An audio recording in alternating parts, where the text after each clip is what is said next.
নীলফামারীর ডোমারের সড়কের নিরাপত্তা নিশ্চিতকরণ এবং আইনশৃঙ্খলা পরিস্থিতি স্বাভাবিক রাখতে মোবাইল কোর্ট অভিযান পরিচালনা করা হয়েছে। বৃহস্পতিবার বিকেলে উপজেলা নির্বাহী কর্মকর্তা শাইলা শাহিদ তন্নির নেতৃত্বে অভিযান পরিচালনা করা হয়। অভিযানে ডোমার থানা পুলিশের সদস্যরা সহযোগিতা করেন। এ সময় উপজেলার বিভিন্ন পেট্রোল পাম্প ও সড়কের তদারকি করা হয়। মোবাইল কোর্ট চলাকালে বোরাগাড়ি ব্রিজ সংলগ্ন এলাকায় মোটরসাইকেল আরোহীদের বিরুদ্ধে অভিযান পরিচালনা করা হয়। ড্রাইভিং লাইসেন্স, রেজিস্ট্রেশন ও হেলমেট না থাকায় সড়ক পরিবহন আইন 2018 এর সংশ্লিষ্ট ধারায় 7 জনকে মোট 4,200 টাকা অর্থদণ্ড প্রদান করা হয়, যা তাৎক্ষণিকভাবে আদায় করা হয়েছে। উপজেলা নির্বাহী কর্মকর্তা শায়লা শাহিদ তন্নি বলেন, জানেন যে বিভিন্ন নির্দেশনা আছে যে সড়ক পরিবহন আইনে আজকে আমরা মোবাইল কোড করেছি। আমরা 7 জনকে জরিমানা করেছি সড়ক পরিবহন আইনে।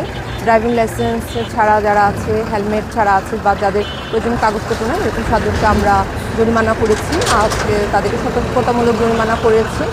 জানেন যে বর্তমান প্রেক্ষাপটে নির্দেশনাও রয়েছে, যারা তেল নিতে আসবে তারা হেলমেট ছাড়া বা কাগজপত্র ছাড়া তাদেরকে তেল দেওয়া হবে না।